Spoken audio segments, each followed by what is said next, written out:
Hi, everyone. Welcome back to AMC Presents. As part of our month-long celebration of the extraordinary composer, Debra Kaye, we're excited to revisit a special moment from February 2023, when AMC creator William Ford sat down with Debra for an in-depth interview. Debra Kaye's music seamlessly blends classical roots with contemporary innovation. From the lyrical beauty of her solo works to the vivid textures of her orchestral compositions, her music captivates, inspires, and resonates on many levels. In this conversation, we'll delve into her fascinating journey, her creative process, and the music that has cemented her as a standout voice in contemporary composition. Let's once again enjoy William and Debra in conversation.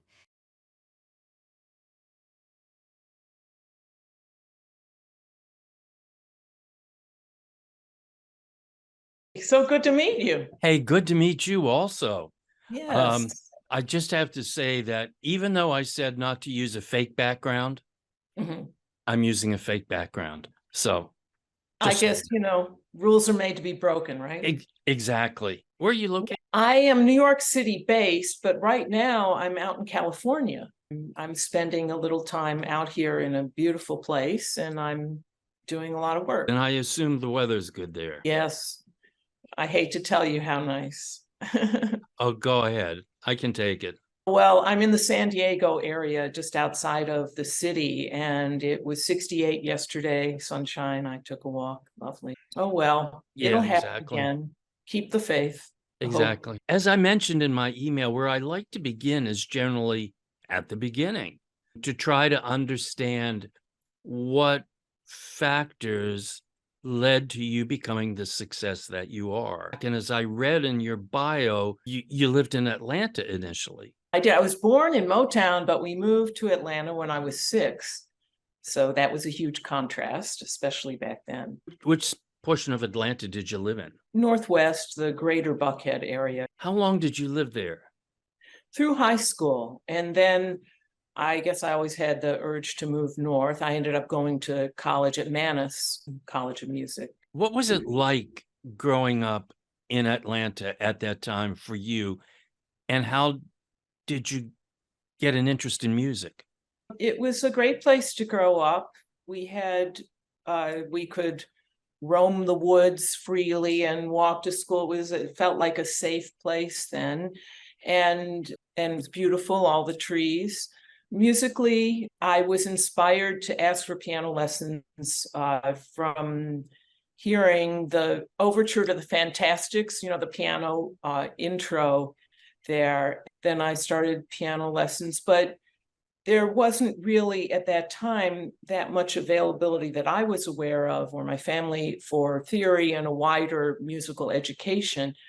But when I was 16, I dedicated to music really, and was able to go to Interlochen music camp, and that kind of was the beginning of a more serious pursuit of music. I was wondering how your parents reacted to your interest in music. They supported it, certainly. I think my dad wanted me to be a music ed major, of course. They were supportive. Other than the practical end of things, they wanted me to be okay in the world. Were they musically inclined themselves? But they were appreciators. My mother always sang songs like from the American Songbook while she was doing the dishes, and she had a beautiful melodious voice.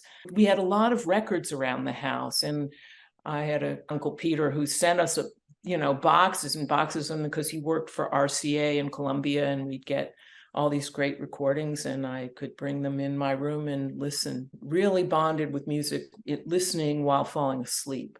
Well, when you were 14, 15, of all those records that you listened to, which ones do you remember particularly? I think for me, it was probably Beethoven, the symphonies, and Tchaikovsky, the piano concertos were the ones I loved the most. And then you say you went to New York after Right. leaving Atlanta. Went specifically to go to Mannes? Yes. And I was a piano major. I had nibbled at the edges of composing, but there weren't really many female role models at that time. It didn't even occur to me to be a composition major, and I didn't have the theory background enough for that. Were there people at Manus that particularly stand out for you as you would say there were mentors or big influences? The theory teachers really were incredible.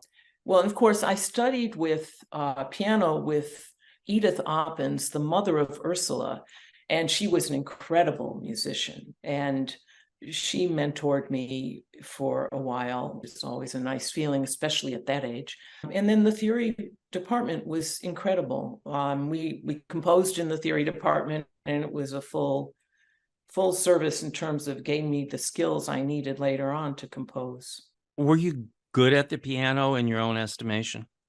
I don't think I had the physical talent to go as far as my understanding was. And ultimately, I felt I could go farther in composing. Like an Olympic gymnast or something, you have to have a certain physical ability. And since I didn't have a really serious early training, I didn't develop my technique by the time I was 12, but I had the feeling and the passion, and it came out in my playing.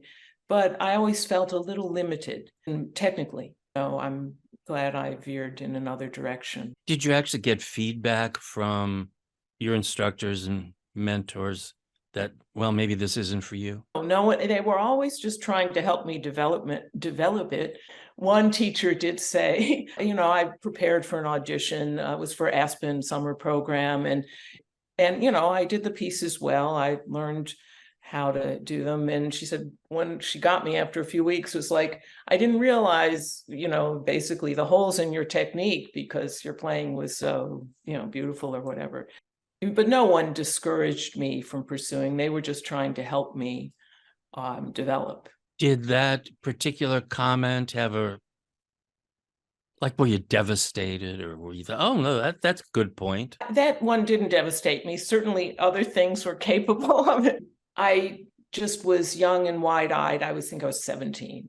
So I was like, I'm here, teach me, like I'm in your hands now. Give me what I need. You've got a Bachelor of Music? Bachelor of Music in Piano Performance. And then later, I went back for grad school, quite a bit afterwards. And I went to NYU in the Gallatin division where you can create your own program. So I combined study of eurythmics and composition. So I had composition lessons with Todd Brief and Ruth Schoenthal, and then studied eurythmics and learned a lot about, flow and momentum in music. It really expanded my musicianship. Did you compose from the times let's say you got your bachelor's degree forward, or when did you start? Is a much better way to ask it. Yes. When did you start composing seriously? Well, I really dedicated to composing much later than most people. I had nibbled around the edges, as I said, and I actually had sketches from like when I was 16. I had, 4 phrases or so of a string quartet that I later developed. I found enough meat there that I wanted to pursue it. But it really wasn't until like 2003 that I just focused totally on this.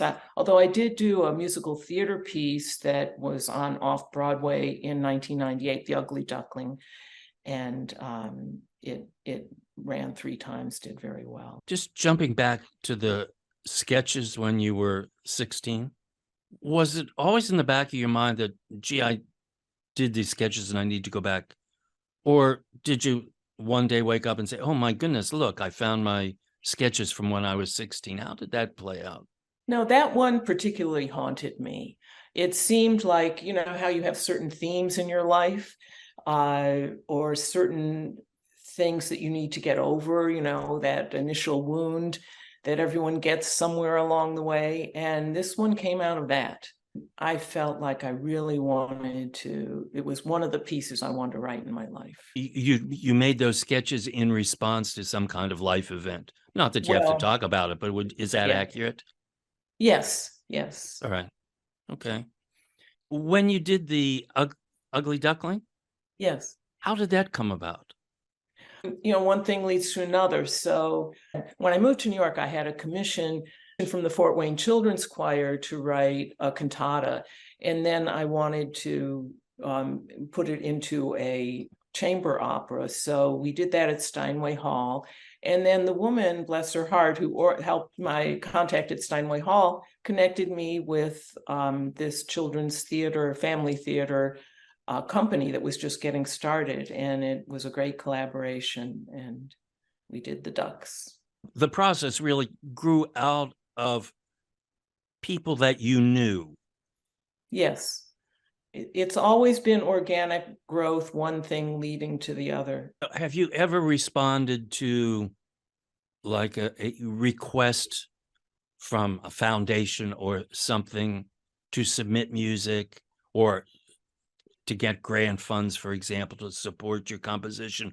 Or has it been more of the organic kind of? It's been some of both. Well, now some of these things are so competitive with just so many more people applying. Earlier on, I did get grants from Meet the Composer, from the New School, from Manus, and several others. The Atlanta Music Teachers Association. I've concentrated less on that now, and then sometimes through organizations that have smaller pools of applicants, or if I'm invited. Are there contemporary composers that you particularly admire, find inspiration from, or say, gosh, that's good? I love John Adams, although I don't really write in his style. I listen to a lot of music of my peers in the new music world in New York City. So that's where my focus has been lately. I draw influences from many people, but not any one person. I listened to your string quartet. The first one, the second one. Howland? Howland, yes, thank you. And I was struck by the diversity of technique that you use throughout. And even though you say you don't particularly write in the style of John Adams, I did hear some of the repetitive kind of phrasing, which I thought was really effective. And it was a powerful piece.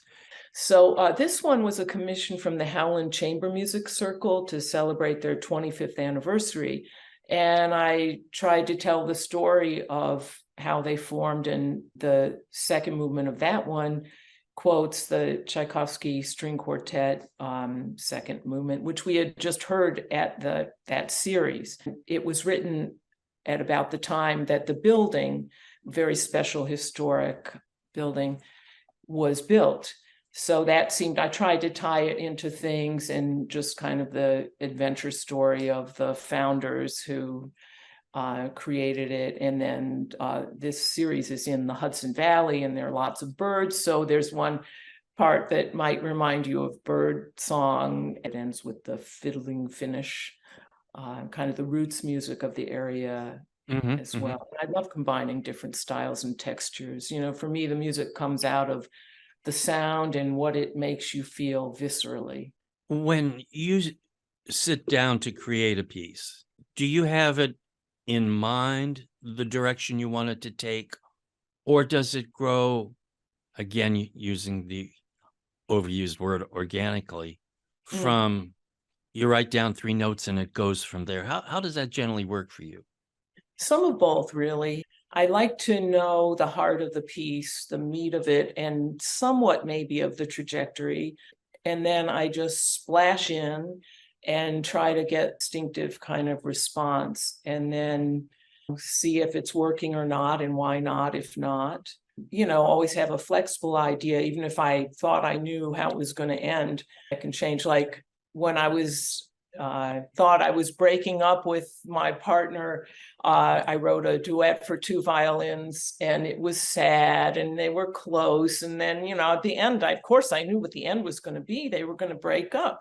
Well, then we got back together, and I revised my idea about what the ending would be. Are you the kind that you're out eating at the local seafood place and you get an idea and you have to write it down, or is that movies?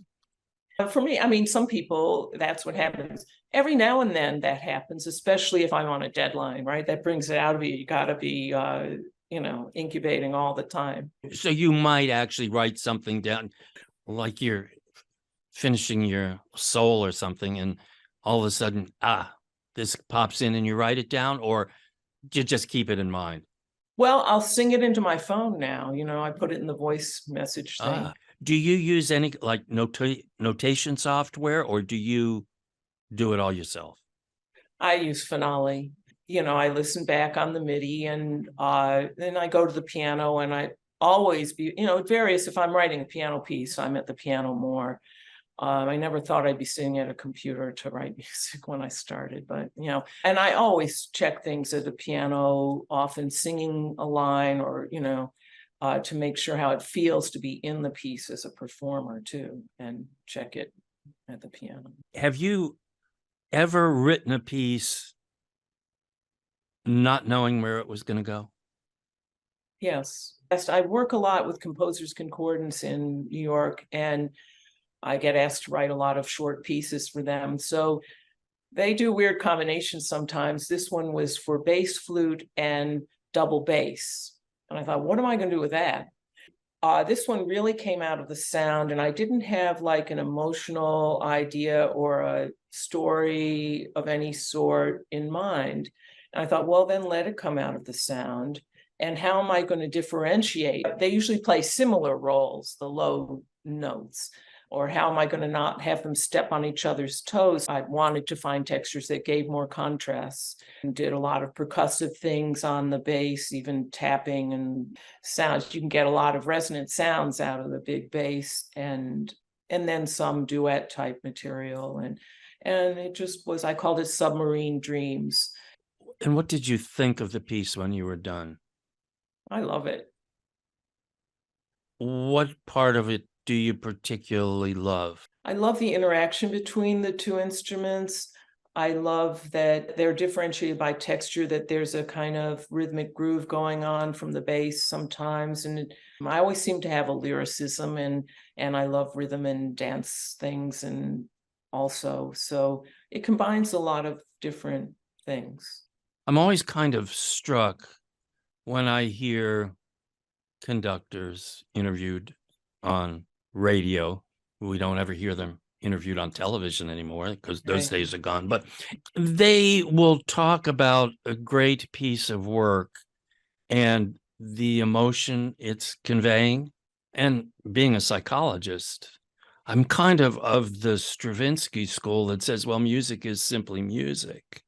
Right. And the meaning of it occurs in the interaction between what's actually being played and the listener. So if you set aside the program agenda of the composer, and just listen to the music, music still has an impact. Maybe the program or what the composer was trying to convey may add to that, but generally speaking, you don't need to know that before you listen to the music. Does that resonate with you, or do you conceive of it in a different way? I mean, I think that's the beauty of music. It means different things to different people. And although, I might have some kind of emotional story in mind, it's vague and it means something to me. It doesn't have to mean the same to you. And yeah, music is larger than that. So it just sometimes helps give me a roadmap. To think in those terms, but I don't always think in those terms. Just the vibrations itself, what do you feel when you hear a low rumbling? It's an interesting question. I think that, is it a universal language that's so specific? Most people are uplifted by Beethoven's Ninth. So what is that, but everyone's going to feel something a little bit different. Bach called himself a musical scientist, and I wonder sometimes what he meant by that. And sometimes I wonder if it means that there is a correspondence between the musical process and its metaphorical feeling quality. But to me, that's always a question and one of the mysteries. And yeah, I prefer not to pin it down. When there's a premiere of your music, do you usually attend? Yes, unless I'm unable to. What's that experience been like for you? Oh, it's exciting. Sometimes it's so exciting I can hardly stand it. And then sometimes it can be scary, because you go from this most private moment to this most public, such a private experience composing. Have you ever had the experience where there's been a premiere of your work and you think, oh, that wasn't what I wanted? Just a couple of times, usually because of lack of rehearsal time. And usually I have a chance to work things out, at least in one rehearsal with the players. Have you ever been disappointed in your own composition after you hear it played separate from you? Well, by the time it gets to the performance, I'm usually happy with it. I am happy with it. And things that need to be worked out have been worked out in rehearsal. Have you ever, after a premiere, gone back and edited? Yes, you learn things each time you hear your piece, or after hearing a piece. Yeah, little things usually that most people wouldn't notice. Or sometimes I'm like, oh, I could have expanded that section, and I'll go back and add a whole new part. It's something you don't really know until you've had a chance to experience the music outside of yourself. You have a new recording that has been issued of one of your pieces. You want to talk a bit about that? Sure. Well, I've done a lot of recording, came out of the pandemic, flying, and did this recording of Rising Up, which I believe you've heard, and then 2 more albums are coming out in 2023. Wow. So tons of stuff. So Rising Up was written basically in 2020 in the advent to the election, and also that then the pandemic lockdown happens, and it's really influenced by both. So I think of Michelle Obama and her saying, when they go low, we go high. That idea of you have to assert a positive vision and hope into the world.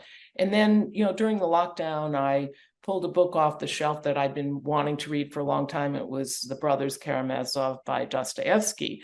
And when I read this certain line, it really seemed to speak to me for this particular time. I see the sun, and if I don't see the sun, I know it's there. And for me, the composing is somewhat of a hero's journey, just going into the unknown. This piece is as well, in a sense, of starting at the low place and trying to find a roadmap, a way to get, to rise up and rise above it and have hope and know there will be a better future. As you know, for many contemporary composers, the most frequently occurring number of times they have their pieces performed in public is 1, unfortunately. Right. You're very fortunate to be able to continue your legacy even with recordings. So not only are you having a performance record, you're also having a recording. Why do you think that is? Why are you having so much success? It's been organic growth. I think players like to play the music that I write, and that helps. I've been fortunate to be able to work it out so that I'm able to record. Being in New York has been helpful too. There's so many good players. And of course, part of the explanation is you write good stuff. Thank you. And I know you can't say that, but I can say that. It is accessible music. And you can hear it once and you can walk away and say, I get that. With a lot of, or some segments of contemporary music, you can't always do that. Right. Last night, I was listening to my favorite classical music station, which happens to be out of Omaha. And every Friday night, they have a contemporary 2-hour show where they highlight contemporary composers, contemporary being from, say, early 20th century on. But last night, they featured Schoenberg. And I was really surprised. Of course, Transfigured Night is a gorgeous post Wagnerian piece of music, and I've always loved it. But they played some of his other music that the host was saying this was so revolutionary. And yet, by today's ears, it didn't sound particularly revolutionary. Right, I know what you mean. Yeah, it's sounding more lyrical now than it used. I think we actually have evolved in our appreciation for the post-romantic era, and that's a good thing, so that it frees people like you to be able to explore even more without an audience going away and saying, "Oh my goodness, that was shocking." Things are becoming more accessible than even 30 years ago, just because we're more sophisticated as audiences. Does that make sense to you? Yes, it does, and I think it's a real renaissance, in writing and for composers now. It's a really eclectic time, anything goes. Although my music is accessible, I try to communicate in a way that's, I don't know, that is accessible, but, I hope it's also something that people will wanna return to. I can't believe how fast this 40 minutes has gone. Unbelievable. It too. it has really been great to talk with you and for you taking the time out of the gorgeous San Diego weather to talk about this stuff. Thank you so much. What a pleasure to talk with you, and, hope we can be in touch going forward. I hope that's true also. Maybe we'll get a chance to, when you're having one of your pieces performed by the Atlanta Symphony, we'll That'd get a be great. chance to meet. Yes, indeed. All right. Enjoy your afternoon. Thank you. You too. Okay, Okay. thanks. Bye for now.